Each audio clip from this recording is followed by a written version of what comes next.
పుట్టా Mahesh drugs తీసుకుంటూ పట్టుబడ్డ first ఏకైక parliament సభ్యుడు. ఇంతవరకు పార్లమెంటు సభ్యుల చరిత్రలో ఈ మాదిరిగా డ్రగ్స్ తీసుకుంటూ ఈ మాదిరిగా బుక్ అయిన వ్యక్తి పార్లమెంటు చరిత్రలో లేడు. ఫస్ట్ సభ్యుడు. చంద్రబాబు నాయుడు గారు సొంత బావమరిది ఏమంటాడు? అమ్మాయి కనిపిస్తే ముద్దైనా పెట్టాలంట, కడుపన్నా చేయాలంట. అసలు అలాంటి మాటలు మాట్లాడాడంటే లాగి చంపకేదోడు పీకాల్సింది పోయి హహహహ నవ్వుతారు. మన చంద్రబాబు నాయుడు ఏమంటాడు?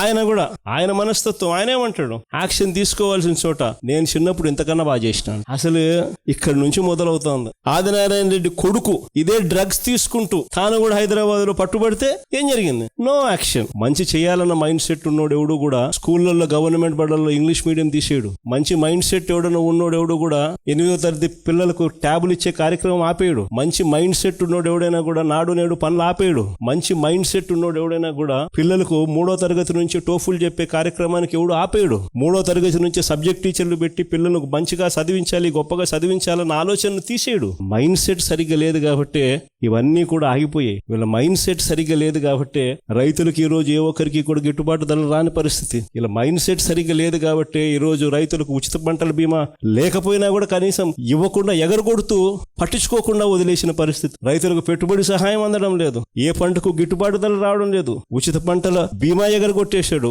ఇన్పుట్ సబ్సిడీ ఇవ్వాల్సింది ఇవ్వడంలా. అయినా ఏమాత్రం కూడా చీమ కొట్టినట్టు కూడా లేదు. పేదలకు ఉచితంగా వైద్యం అందడం లేదు. ఆరోగ్యశ్రీ గాలికి ఎగిరిపోయింది. నెట్వర్క్ హాస్పిటల్ మేము చెయ్యము వైద్యము పేదవాడికి అని చెప్పి బోర్డులు తిప్పేస్తున్నారు. 3,150 కోట్ల రూపాయలు వాళ్ళకు బాకీలు ఉన్నాయి. అయినా పట్టించుకునే పరిస్థితి లేదు. ఎందుకంటే వీళ్ళ మైండ్ సెట్ పేదవానికి మంచి చేయడం కోసం, ఆడవాళ్ళకు మంచి చేయాలని కాదు. చివరికి అక్క చెల్లెమ్మలకు 0 వడ్డీ కూడా ఎగరగొట్టిన ఏకైక నాయకుడు ఎవడన్నా ఉన్నాడు అని అంటే ఇక చంద్రబాబు నాయుడు. సూపర్ 6 సూపర్ 7 కదా దేవుడు ఎరుగు. ఈ రోజు ఒంగోలు నియోజకవర్గం నుంచి వచ్చిన ముఖ్యమైన నాయకులు, ముఖ్యమైన ప్రజాప్రతినిధులు, కార్యకర్తలు అందరికీ కూడా ముందుగా నమస్కారాలు తెలియజేసుకుంటున్నాను. అందరికీ కూడా ఇక్కడికి రావడానికి గల కారణాలు కూడా బహుశా మీ అందరికీ కూడా తెలిసే ఉంటుంది. కొన్ని నియోజకవర్గాలను వీలును బట్టి సమయాన్ని బట్టి ప్రత్యేకంగా మరీ ముఖ్యంగా కార్యకర్తలను, మరీ ముఖ్యంగా నాయకులను, అక్కడ ఇంపార్టెంట్ నాయకులు కలవడం కోసం, ప్రత్యేకంగా వాళ్ళని కలవడం కోసం అని చెప్పి ఈ కొన్ని నియోజకవర్గాలను సెలెక్టివ్ గా సెలెక్ట్ చేసి అదే పనిగా వాళ్ళను కలిసే కార్యక్రమం చేస్తా ఉన్నాం. అందులో భాగంగా ఈ రోజు ఒంగోలు నియోజకవర్గానికి సంబంధించి అదే పనిగా ప్రత్యేకంగా ఇంపార్టెంట్ పీపుల్ అందరినీ కూడా పార్టీని భుజాన మోసుకుని వైఎస్ఆర్ జెండా ఎగరవేసే బాధ్యతను భుజాన తీసుకుని నడిపించే ప్రతి కార్యకర్తను కూడా అదే పనిగా కలిసే కార్యక్రమం చేస్తా ఉన్నాం. నాకు తెలుసు మామూలుగా ఈ నియోజకవర్గానికి వచ్చేసరికి అందరికీ కూడా క్వశ్చన్ మార్క్ అనేది ఎప్పుడు ఉంటుంది. కానీ నేను ఒకటైతే చెప్తా ఉన్నా, పార్టీ అన్నది మనం అంతా కలిసికట్టుగా ఒక్కటై ఈ పార్టీ నిర్మించుకున్నాం. ఈ పార్టీ ఒక్క జగర్ది ఒక్కటే కాదు. ఈ పార్టీ వైఎస్ఆర్ ను ప్రేమించే ప్రతి గుండె ఒక్కటై మనమంతా కూడా ఈ పార్టీ నిర్మించుకున్నాం. ఈ పార్టీ పుట్టిందే గమనిస్తే మన ప్రయాణం అంతా కూడా 2 పదాల పునాదుల మీద పుట్టింది. విలువలు, విశ్వసనీయత. ఈ 2 పదాల పునాదుల మీదనే ఈ పార్టీ పుట్టింది. ఈ పార్టీ నడుస్తా ఉంది. కాబట్టి ఈ పార్టీ ఎప్పటికీ కూడా విలువలకు కట్టుబడే ఉంటుంది. విశ్వసనీయత అన్న పదానికి పెద్దపీట ఎప్పుడు ఈ పార్టీ వేస్తుంది. పోరాటాలు మనకు కొత్తవి కాదు. గుండె ధైర్యం అన్నది వైఎస్ఆర్సీపీకి ఒక ట్రేడ్ మార్క్ గానే నడిపించి ఎప్పుడు చరిత్రలో కని విని ఎరగని మంచి చేసినాం. ఇంతవరకు కూడా మనం రానంత వరకు కూడా ఏ పార్టీ మేనిఫెస్టో అన్న పదానికి అర్థం తెలియకుండా పరిపాలన చేస్తుంది. మొట్టమొదటిసారిగా మేనిఫెస్టోకి అర్థం చెప్పి, మేనిఫెస్టో అంటే ఒక చెత్త కాగితం కాదు, అదొక బైబుల్ లాంటిది, ఖురాన్ లాంటిది, భగవద్గీత లాంటిది అని చెప్పి మొట్టమొదటిసారిగా దాన్ని డిఫైన్ చేసి మొట్టమొదటిసారిగా ఏకంగా 99% హామీలు నెరవేర్చి ప్రజలకు ప్రతి ఇంట్లో ఫలాని మంచి మనం చేసినామని చెప్పి ప్రజలు గుర్తుండిపోయేలా పరిపాలన చేసిన పార్టీ ఒక్క వైఎస్ఆర్ కాంగ్రెస్ పార్టీ. అలాంటి మంచి పరిపాలన మనం చేయగలిగాం కాబట్టి ఈ రోజుకి కూడా గర్వంగా కాలర్ ఎగిరేసుకుని వైఎస్ఆర్సీపీ కార్యకర్తలం మేము మాటిచ్చాము అని అంటే ఏ రోజు కూడా మాట తప్పే పరిస్థితి ఎప్పుడు రానే రాదు అని చెప్పి కూడా గర్వంగా చెప్పుకునే పరిస్థితి ఒక్క వైఎస్ఆర్సీపీ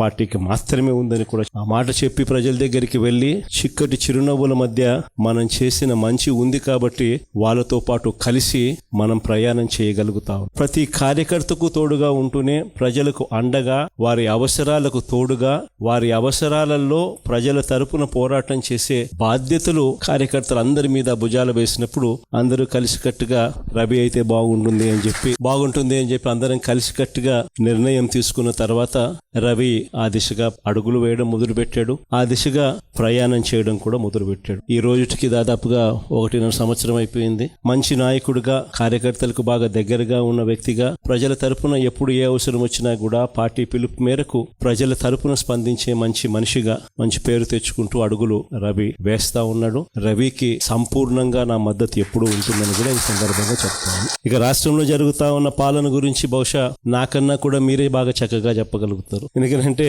రాష్ట్రంలో ఈ రోజు ప్రతి ఇంట్లో కూడా ఒక కంపారిజన్ అనేది మన పాలనకు ఇప్పటి చంద్రబాబు నాయుడు గారి పాలనకు మధ్య తేడా ఏమిటి అన్నది ప్రతి ఇంట్లో కూడా దేవుడి దయ వల్ల ఈ రోజు ఒక చర్చనీయాంశం అన్నది జరుగుతా ఉంది. దానికి కారణం ఏమిటి అనంటే కారణం ఒకటే, పాలనలో చిత్తశుద్ధి అని. ఆ చిత్తశుద్ధితో పరిపాలన చేసిన చరిత్ర మందైతే పాలన అన్నది అవినీతికి మాత్రమే అధికారం కావాలి, ప్రజలకిచ్చిన మాట గాలికి ఎగిరిపోయినా కూడా పర్వాలేదు అనుకునే పాలకుడు మరోవైపు చంద్రబాబు నాయుడులో కనిపిస్తాడు. ఇద్దరి మధ్య తేడానే ఈ రోజు ఈ రాష్ట్రంలో ప్రతి ఇంట్లో చర్చనీయాంశంగా జరుగుతా ఉంది. ఆశ్చర్యం కలిగించే విషయం ఇంకొకటి చెప్పాలన్నా, అప్పట్లో మనం అధికారంలోకి వచ్చినప్పుడు మనకేం చంద్రబాబు నాయుడు గారి దగ్గర నుంచి మనం అధికారం తీసుకున్నప్పుడు మనకేదో ఒక గొప్ప రాష్ట్రం, ఒక గొప్ప ఆర్థిక వ్యవస్థ మనకు వచ్చింది కాదు. చంద్రబాబు నాయుడు గారు అన్ని రకాలుగా చిన్న భిన్నం చేసి మనకి ఇచ్చిపోయినాడు. ట్రెజరీలో 100 కోట్ల రూపాయలు కూడా డబ్బు లేని పరిస్థితుల్లో ట్రెజరీ మనకి ఇచ్చిపోయిన పరిస్థితి. అలాంటి పరిస్థితుల్లో మధ్య మనం అధికారంలోకి తీసుకున్నాం. ఆ తర్వాత వరుసగా 2 సంవత్సరాలు కరోనా, ఎప్పుడు ఊహించని సమస్యలు, రాష్ట్రానికి రావాల్సిన ఆదాయాలు ఒక వైపున తగ్గుతా ఉన్నాయి. కోవిడ్ సమయంలో అనుకోని ఖర్చులు పెరిగాయి. వైద్య పరంగా, ట్రీట్మెంట్ల పరంగా రకరకాల మనుషులు ఇబ్బందులు పడతా ఉన్న పరిస్థితుల మధ్య వాళ్ళని ఆదుకునే విషయంగా అనుకోని ఖర్చులు విపరీతంగా కూడా ఒక మరో వైపున పెరుగుతా. ఇటువంటి ఆర్థిక చిన్న భిన్నం మధ్య వైఎస్ఆర్సీపీ పరిపాలన మొదలైంది, సాగింది. అయినా కూడా ఏ రోజు కూడా మనము ఈ సమస్యలన్నీ చూపించి ప్రజలకిచ్చిన మాటను ఎగరగొట్టడానికి ఏ రోజు ప్రయత్నం చేయాల. మనకున్న సమస్యలు ఎన్ని ఉన్నా కూడా ప్రజల దగ్గరకు వచ్చేసరికి మాత్రం చిక్కటి చిరునవ్వుతోనే అడుగులు ముందు. ప్రజలకిచ్చిన ప్రతి మాట కూడా దేశ చరిత్రలో బహుశా ఎప్పుడు జరగలేదేమో. ముందుగానే ఒక క్యాలెండర్ ఇచ్చి ఏ బడ్జెట్ అప్పుడే ఆ క్యాలెండర్ ప్రవేశపెట్టి ఏ నెలలో ఏ స్కీమ్ ఇస్తాము, ఏ నెలలో ఏ బటన్ నొక్కుతాము అని ముందే చెప్పి క్రమం తప్పకుండా ఖచ్చితంగా బటన్ నొక్కిన ప్రభుత్వం బహుశా దేశ చరిత్రలో ఏది లేదేమో ఒక వైఎస్ఆర్సీపీ ప్రభుత్వం తప్ప. మనకున్న ఇన్ని ఇబ్బందులున్నా కూడా దాదాపుగా 3,31,000 కోట్లు మనం అప్పు చేస్తే 5 ఏళ్ల పాలనలో మన 5 ఏళ్ల పాలన కలిపి అందులో 2,73,000 కోట్లు నేరుగా బటన్లు నొక్కి నా అక్క చెల్లెమ్మల కుటుంబాల ఖాతాలకు ఎవరెవరికి ఎంతెంత ఇచ్చినామని ఆధార్ నెంబర్లతో సహా చెప్పగలిగిన పరిస్థితి ఒక్క వైఎస్ఆర్సీపీ ప్రభుత్వంలో ఉన్న మనకు మాత్రమే చేయగలుగుతాం. మరి ఈ రోజు చంద్రబాబు నాయుడు గారి ప్రభుత్వం 2 ఏళ్లకే మనం 3,31,000 కోట్లు అప్పు చేస్తే చంద్రబాబు నాయుడు గారి ప్రభుత్వం 2 ఏళ్లకే వాళ్ళు చేసిన గ్రాస్ అప్పులు, వాళ్ళు చేసిన కమిటెడ్ అప్పులు గ్రాస్ అప్పులు ఈ 2 కలిపితే 2 ఏళ్లకే 3,30,000 కోట్లు దాటాయి. కానీ ప్రజలకు మనం ఇంతకు ముందు చేస్తా ఉన్న అన్ని పథకాలు రద్దయిపోయినాయి. ఈయన ఇచ్చిన సూపర్ 6, సూపర్ 7 మాటలన్నీ కూడా మోసాలుగా తేలిపోయాయి. బటన్లు లేవు, ప్రజలకు ఇచ్చింది లేదు. కానీ అప్పులు చూస్తే 2 ఏళ్లకే మనం 5 ఏళ్లలో చేసిన అప్పులకు ఈయన 2 ఏళ్లకే 3,30,000 కోట్ల రూపాయలు ఈయన చేసిన గ్రాస్ అప్పులు, చేసిన అప్పులు, కమిటెడ్ అప్పు. ఈ డబ్బంతా ఎవరి జోబీ లేకపోతా ఉంది. నిజంగా ప్రతి ఇంట్లో కూడా ఈ సంభాషణ జరుగుతూ ఉంది. జగన్ ఎలా చేయగలిగాడు, చంద్రబాబు నాయుడు ఎందుకు చేయలేకపోతాం? కారణం, జగన్ ప్రతి అడుగులోనూ కూడా ప్రజల గురించి ఆలోచన చేశాడు, పేదల గురించి ఆలోచన చేశాడు. ప్రతి అడుగులో కూడా అవినీతి అనేది జరగకుండా ప్రతి ఇంటికి నేరుగా పంపించాడు. కానీ ఈ రోజు దోచుకో, పంచుకో, తినుకో, ప్రతి అడుగులోనూ ఇదే కనిపిస్తుంది. అందుకే చంద్రబాబు నాయుడు గారి ప్రభుత్వంలో జరగడం లేదు. ఏదన్నా ముట్టుకోండి మీకు ఇదే కనిపిస్తుంది. లిక్కర్ మాఫియాతో మొదలు పెడితే చాలు, రాష్ట్రానికి సంబంధించిన ఏ ఆదాయాలు కూడా రాష్ట్రానికి రావడంలా. లిక్కర్ మాఫియాతో మొదలు పెడితే ఇసుక, మద్యం, మట్టి, సిలికా, క్వాడ్స్, లాటిరైట్, గ్రెనైట్, అధిక ధరలకు పీపీఏలు, చివరికి అమరావతిలో కూడా 10,000, 12,000 రూపాయలు పర్ ఎస్ఎఫ్టీకి కన్స్ట్రక్షన్ కాస్ట్లు. భూములు చూస్తే శనిక్కాయలకు, బెల్లాలకు ఇలా కావలసిన వాళ్ళకి అందరికీ కూడా భూములు ఇవ్వడము. ఇంకా రాష్ట్రానికి ఏ రకంగా ఆదాయాలు వస్తాయి? రాష్ట్రానికి రావాల్సిన ఆదాయాలు రాష్ట్రానికి రాకుండా మీ సొంత జోబులు నింపుకు ఒక కార్యక్రమాలు చేస్తా ఉన్నప్పుడు రాష్ట్ర ఖజానా దివాలా తీక ఇంకా ఏమవుతుంది? అందుకే చంద్రబాబు నాయుడు గారి ప్రభుత్వంలో రోజు రాష్ట్రం పరిస్థితి ఇంత అధ్వానంగా తయారైన పరిస్థితి ఈ రోజు కానీ. మరోవైపు చూస్తే చంద్రబాబు నాయుడు గారి పరిపాలనలో నిజంగా ఆశ్చర్యం కలిగించే విషయాలు కనిపిస్తాయి. ఎందుకు ఈ విషయాలు చెప్తున్నాను అని అంటే, మనందరికీ కూడా ఈ మధ్య కాలంలోనే 2 రోజుల కిందటగా టీవీలలో, పేపర్లలోను, సోషల్ మీడియాలోను విపరీతంగా వైరల్ అవుతా ఉన్న వార్తా విషయాలు మనందరికీ కూడా కనిపిస్తాయి. ఈ మధ్య కాలంలోనే చూసాం, పుట్టా మహేష్ డ్రగ్స్ తీసుకుంటూ పట్టుబడ్డ ఫస్ట్ ఏకైక పార్లమెంటు సభ్యుడు. ఇంతవరకు పార్లమెంటు సభ్యుల చరిత్రలో ఈ మాదిరిగా డ్రగ్స్ తీసుకుంటూ ఈ మాదిరిగా బుక్ అయిన వ్యక్తి పార్లమెంటు చరిత్రలో లేడు. ఫస్ట్ సభ్యుడు. అది ఇక్కడితో మొదలు కాల. ఆశ్చర్యం ఏమిటో తెలుసా? అది చంద్రబాబు నాయుడు గారి ఆయన అనుసరించే వైఖరి నుంచి మొదలవుంది. మహేష్ తో మొదలై పుట్టా మహేష్ తో ఆగిపోలా. దీనికి ముందు ఎన్నెన్ని జరిగినాయి, ఎలా జరిగినాయి, చంద్రబాబు నాయుడు గారు వ్యవహరించిన తీరెలా ఉంది, యాక్షన్ తీసుకోవాల్సిన సమయంలో ఆయన యాక్షన్ తీసుకుంటున్నాడా, ఒక పాలకుడు ఒక నాయకుడుకు ఉండాల్సిన గుణాలు చంద్రబాబు నాయుడులో ఉన్నాయా అని ఒక్కసారి వెనక్కి తిరిగి చూస్తే ప్రతి అడుగులోనూ కూడా మనకు కనిపించేది ఏమిటి అని అంటే, చంద్రబాబు నాయుడు గారిలో ఈ గుణాలు ఎక్కడా కూడా కనిపించలేదు. కాబట్టే విచ్చలవిడిగా జరుగుతా ఉన్నాయి ఇవన్నీ కూడా మన కళ్ళ ఎదుటనే.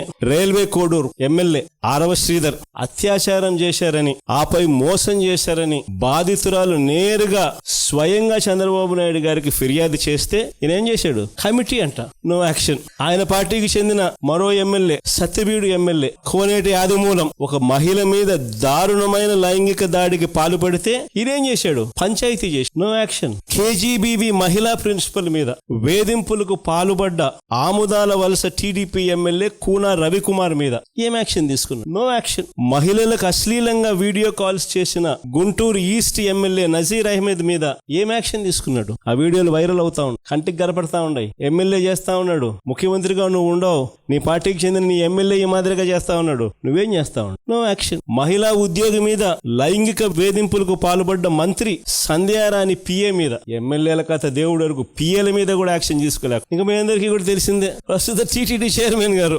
ఆయననైతే ఒక మహిళను మోసం చేసి వీడియోతో ఫోటోలతో అడ్డంగా దొరికిపోయినా కూడా నో యాక్షన్. కొద్ది రోజుల కింద ఈ పుట్టా మహేష్ ఇన్సిడెంట్ కన్నా ఇంకా కొద్ది రోజుల ముందు ఆదినారాయణ రెడ్డి అని ఇంకొక ఎమ్మెల్యే, ఆదినారాయణ రెడ్డి కొడుకు ఇదే డ్రగ్స్ తీసుకుంటూ తాను కూడా హైదరాబాద్ లో పట్టుబడితే ఏం జరిగింది? No action. అంతెందుకు, అసలు ఈ మనుషులకు ఇలాంటి భావన ఉంది కాబట్టే ఇవన్నీ జరుగుతా ఉన్నాయి. ఇలాంటి చంద్రబాబు నాయుడు గారి సొంత పుత్రుడు వీడియోలు అవి కూడా వైరల్ అవుతా ఉన్నాయి. స్విమ్మింగ్ పూల్ పక్కన తాగుతూ తూగుతూ అమ్మాయిలతో డాన్సులు చేస్తా ఉన్నాడు. అయినా ఏంది Chandrababu Naidu? No action. Action చేయకపోగా చంద్రబాబు నాయుడు గారి సొంత బావమరిది ఏమంటాడు?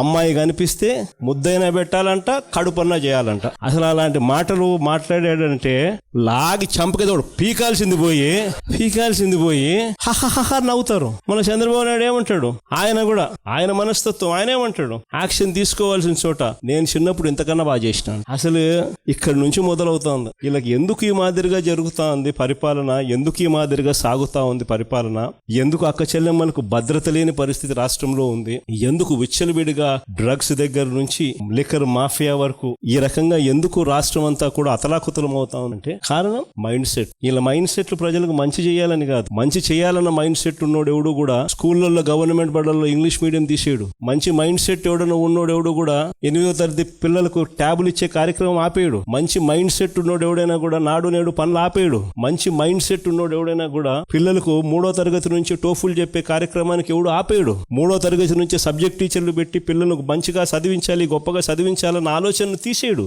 మైండ్ సెట్ సరిగ్గా లేదు కాబట్టి ఇవన్నీ కూడా ఆగిపోయాయి. వీళ్ళ మైండ్ సెట్ సరిగ్గా లేదు కాబట్టి రైతులకు ఈ రోజు ఏ ఒక్కరికి కూడా గిట్టుబాటు ధర రాని పరిస్థితి. ఇలా మైండ్ సెట్ సరిగ్గా లేదు కాబట్టి ఈ రోజు రైతులకు ఉచిత పంటల బీమా లేకపోయినా కూడా కనీసం ఇవ్వకుండా ఎగరగొడుతూ పట్టించుకోకుండా వదిలేసిన పరిస్థితి. రైతులకు పెట్టుబడి సహాయం అందడం లేదు, ఏ పంటకు గిట్టుబాటు ధర రావడం లేదు, ఉచిత పంటల బీమా ఎగరగొట్టేశాడు, ఇన్పుట్ సబ్సిడీ ఇవ్వాల్సింది ఇవ్వడంలా. అయినా ఏమాత్రం కూడా చీమ చీమ కొట్టినట్టు కూడా లేదు. పేదలకు ఉచితంగా వైద్యం అందడం లేదు. ఆరోగ్యశ్రీ గాలికి ఎగిరిపోయింది. నెట్వర్క్ హాస్పిటల్ మేము చెయ్యము వైద్యము పేదవాడికి అని చెప్పి బోర్డులు తిప్పేస్తున్నారు. 3,150 కోట్ల రూపాయలు వాళ్ళకు బాకీలు ఉన్నాయి, అయినా పట్టించుకునే పరిస్థితి లేదు. ఎందుకంటే వీళ్ళ మైండ్ సెట్ పేదవానికి మంచి చేయడం కోసం, ఆడవాళ్ళకు మంచి చేయాలని కాదు. చివరికి అక్క చెల్లెమ్మలకు 0 వడ్డీ కూడా ఎగరగొట్టిన ఏకైక నాయకుడు ఎవడన్నా ఉన్నాడు అని అంటే ఇక చంద్రబాబు నాయుడు. Super 6, Super 7 కదా దేవుడు ఎరుగు. మన ప్రభుత్వంలో ఇస్తా ఉన్న పథకాలు అసలు ఆలోచన చేస్తేనే ఆ పథకాలు చేయూత కనపడ్డంలా, ఆసరా కనపడ్డంలా, 0 వడ్డీ కనపడ్డంలా, కాపు నేస్తం కనపడ్డంలా, ఈబీసీ నేస్తం కనపడ్డంలా, జగనన్న తోడు కనపడ్డంలా, జగనన్న చేదోడు కనపడ్డంలా, నేతన్న నేస్తం కనపడ్డంలా, వాహన మిత్ర ఇల్లు కూడా సైతం మనం చివరికి 31 లక్ష ఇళ్ల పట్టాలు ఇచ్చి 21 లక్ష ఇల్లు శాంక్షన్ చేయించి 10 లక్షల ఇల్లు పూర్తి చేసి మిగిలిన ఇళ్ళన్నీ కూడా వివిధ దశల్లో తీసుకొని వచ్చి వేగంగా నడుపుతా ఉన్న ఇల్లు కూడా కన్స్ట్రక్షన్ కూడా ఆగిపోయిన పరిస్థితి. ఎవరికి కూడా పాలన మీద దేశలా, కేవలం దోచుకో పంచుకో తిను. అందుకనే ఈ వ్యవస్థ అంతా ఇట్లా తయారైపోయింది. ఈ రోజు వైఎస్ఆర్ కాంగ్రెస్ పార్టీకి సంబంధించిన ప్రతి కార్యకర్త కూడా ప్రజలకు తోడుగా నిలబడుతూ అడుగులు ముందుకు వేయాల్సిన సమయం వచ్చింది. అడుగులు ముందుకు వేయమని చెప్పి మనందరినీ కూడా గట్టిగా కోరుతాం. చూస్తా 2 ఏళ్ళు అయిపోయింది. 3వ బడ్జెట్ ప్రవేశపెట్టాడు. ఇక బడ్జెట్ ప్రవేశపెట్టాల్సినవి కూడా ఇక 2 బడ్జెట్. ఉద్యోగస్తుల దగ్గర నుంచి, మహిళల దగ్గర నుంచి, రైతన్నల దగ్గర నుంచి, పిల్లల దగ్గర నుంచి, యువకుల దగ్గర నుంచి ప్రతి ఒక్కరూ కూడా చంద్రబాబు నాయుడు గారిని తిట్టకుండా తిడతా ఉన్నారు. 2 ఏళ్ళకి చూస్తా ఇంకా మరో 2 ఏళ్ళు అయిపోతుంది. ఆ తర్వాత ఎలక్షన్ ఇయర్, మొదలో 1.5 సంవత్సరం నా పాదయాత్ర కూడా ఎలాగో సాగు. కాబట్టి వీళ్ళు చేసే రెడ్ బుక్ రాజ్యాంగమైనా, వీళ్ళు చేసే అరాచకాలైనా, వీళ్ళు చేసే హెరాస్మెంట్ అయినా కూడా ఇవన్నీ కూడా ఇక కొద్ది రోజులే అన్నది ప్రతి ఒక్కరం కూడా గుర్తుపెట్టు. ఇక్కడ కూడా మన party head of legal cell అన్నది చాలా స్ట్రాంగ్ గా తయారు చేసి ప్రతి ఒక్కరికి కూడా పార్టీ అండగా ఉండే కార్యక్రమం అందరికీ కూడా హెడ్ ఆఫీస్ లో ఆదేశాలు ఇచ్చి ఉన్నాము. ప్రతి ఒక్కరికి ఎక్కడ ఎవరికి ఏ ఇబ్బంది వచ్చినా కూడా సొంత కుటుంబ సభ్యులకి ఇబ్బంది వచ్చినట్టుగానే పట్టుకుని వాళ్ళకి తోడుగా నిలబడే కార్యక్రమం పార్టీ అన్ని దశల్లోనూ చేస్తుంది. ఇక్కడ హెడ్ ఆఫీస్ నుంచి మనోరన్న, ఈ లీగల్ సెల్ వీళ్ళంతా కూడా అందుబాటులో ఉన్నారు. మరి శివ కూడా రేపొద్దున నేను చెప్తా ఉన్నా, పిల్లోడు, యువకుడు, ఉత్సాహవంతుడు, అన్ని రకాలుగా తోడుగా ఉండే కార్యక్రమాలు చేస్తా ఉన్నాడు. పార్టీకి తను గట్టిగా నిలబడతా ఉన్నాడు. తనను కూడా రాబోయే రోజుల్లో దేవుడు ఆశీర్వదిస్తే ఇంకా పై స్థానంలో కూడా తీసుకుంటారు.